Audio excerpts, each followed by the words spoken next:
In this video, we will be looking at the history of the building at 205 Park Road, Wallsend. Our group, the History Hunters, are based at the LD Northeast, are currently occupied this building.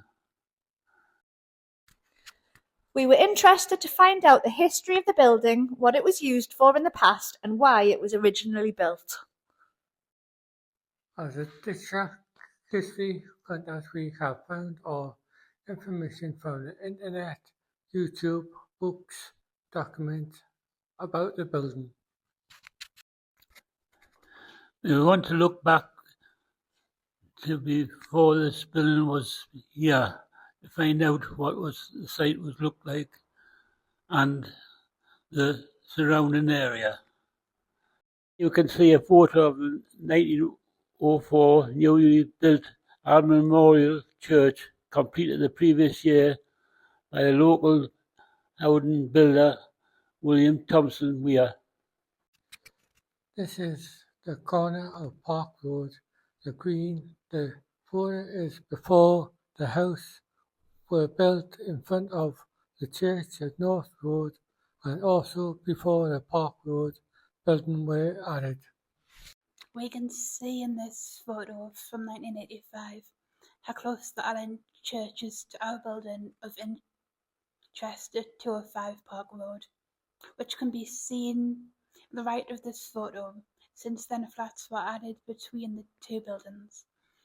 The Allen Memorial Church was built in the name of local chemical and alkali manufacturer John Allen and his wife, who were supporters of the church. John Allen had chemical works on the riverside at Wallsend. The stone plaque can be found on the west gable of this church, commemorating the church was built and replaced the sign chapel has been at the corner of the High Street East and Station Road.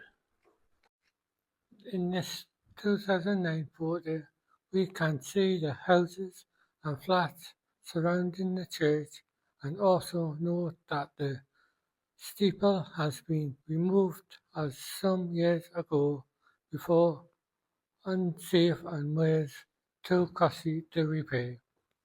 Looking at the Allen Church from the green, this photo from 1915 shows the Buddle School in the background. The caretaker's house was converted into part of the Schurestal Children's Complex and is now a site for private nursery.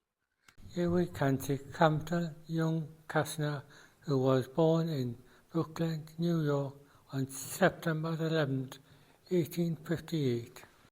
He was an aluminium manufacturer who found that using sodium in the process of creating aluminium was too expensive, so developed a cheaper process using caustic soda and carbon. Have much success in America, so he travelled to England in 1886. He founded the company in 1887, but by 1889 his process was outdated, so he used his only asset of sodium to produce different chemical products using this. One of his process was very similar to once created by Karl Kastner from Germany, who had joined the Silvery Company in Belgium.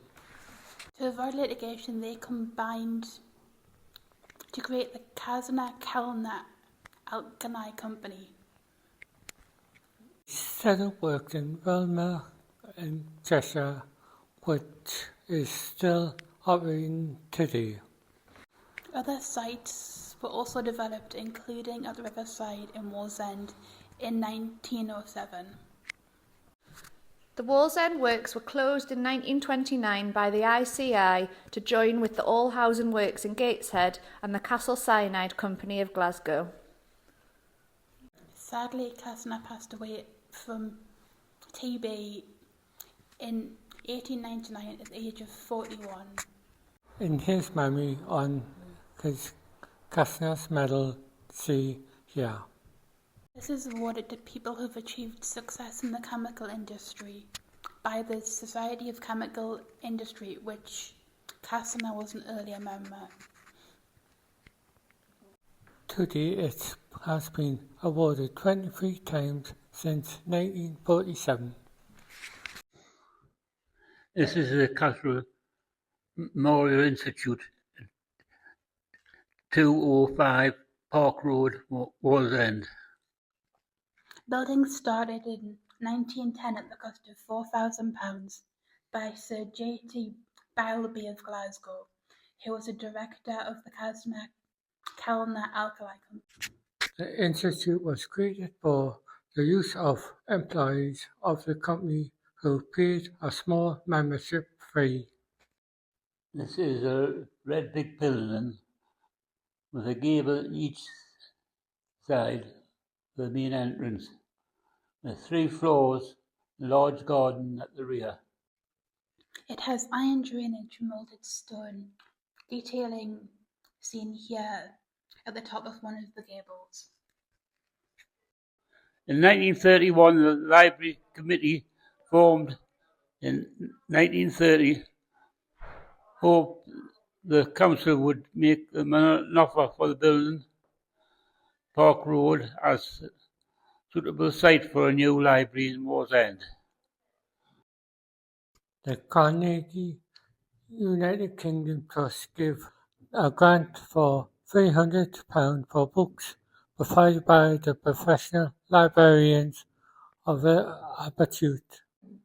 They said if the library was accepted, they might give a future grant at the later stage. The council applied for a £956 loan to carry out alterations and pay for fixtures and fittings.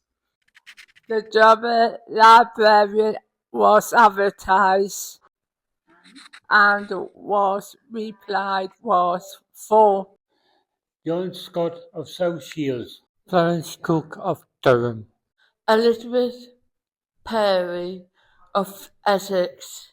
And Helen Wordsworth of Bladen. We don't know who got the job. Must be well paid. Someone followed of Essex to reply.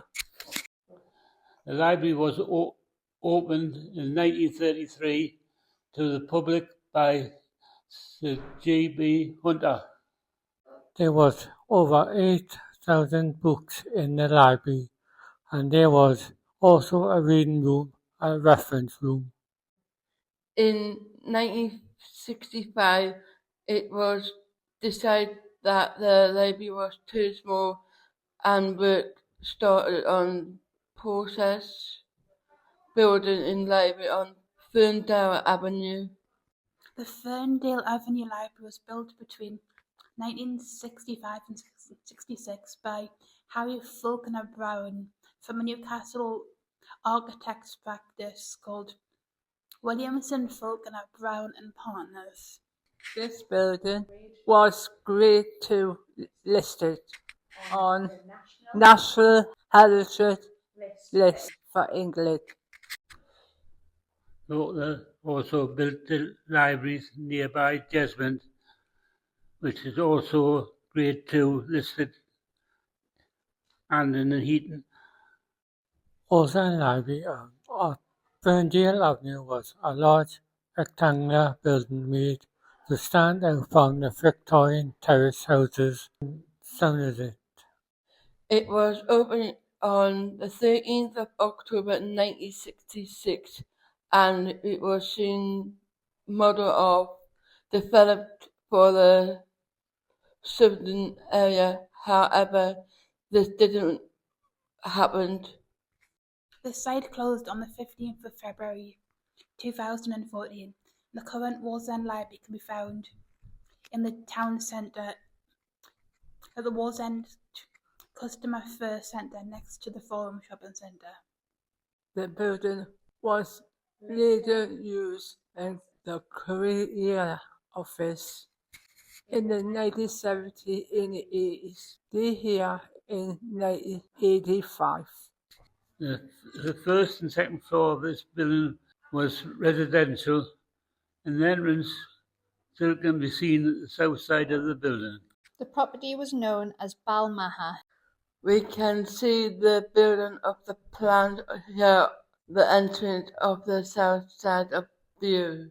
An existing charity called LDF, based in Howard Street in North Shields, took over the building at 205 Park Road in 2005.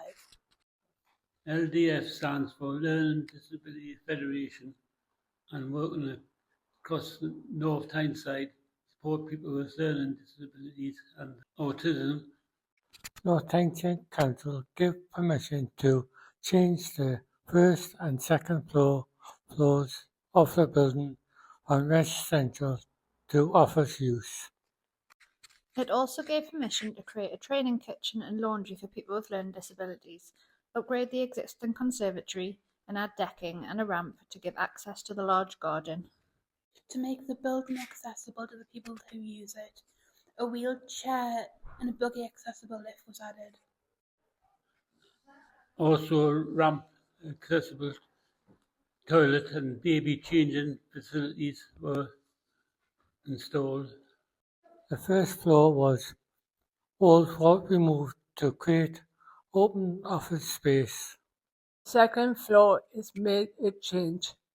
We have found some lovely pictures of people and staff who were part of LDF at the time.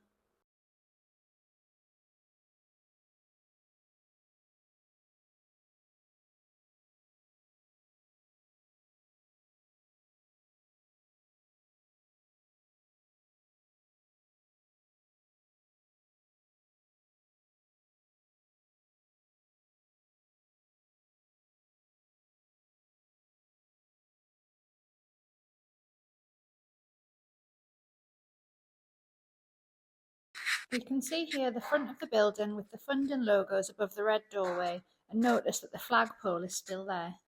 This must have been removed since then, as the current building no longer has a flagpole. In 2012, LDF became LD Northeast.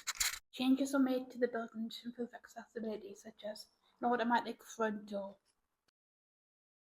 A nursery room known as the Rainbow Room was used for early year activities. Accessible garden facilities such as the greenhouse, ramps and raised planters. A summer houses with ramp access. And very recently, the deck and ramp area were replaced. LD Northeast is a North Tyneside based charity who supports people with learning difficulties and autism. Aim are promote fun, friends and feel good. The building is used a variety activity such as Arts and craft, digital sessions, social groups, health education workshops, healthy cooking lessons, gardening, early years groups, and much, much more. The office is also used for running the charity, planning one-to-one outreach services, support and holidays and short breaks, and many other things. LD Northeast and the building at 204 Park Road is important for each of us for different reasons. I like doing technology and digital history and walking. I like to see my friends. I enjoy arts and crafts and gardening. It's something different. It's given me more confidence and meeting different people. I enjoyed trying different craft activities. I've learned I'm good at art. I cook during my one-to-one support and love to share what I've made with the groups I come to. I love working at LD Northeast. It's a very special place. I get to work with brilliant people every day, leading a variety of different activities, and I get to be creative. The buildings is easy to find. The Warsaw Town Centre. It's around the corner from Richardson Dees Park. From the main entrance of the park, you walk to the junction of North Road and Park Road, turning right at the and church. You can find the LD Northeast building on the left of the Park Road. To recap, the building at 205 Park Road has gone through many changes over the years. It started in a Casa Memorial in District 1910. There was a library in 1931. The Careers Office in 1970 and the 80s. And LDF and LD Northeast from 2005 to present day. Thank you for watching, and we hope you found this video interesting. If you know any more information about the building, please let us know.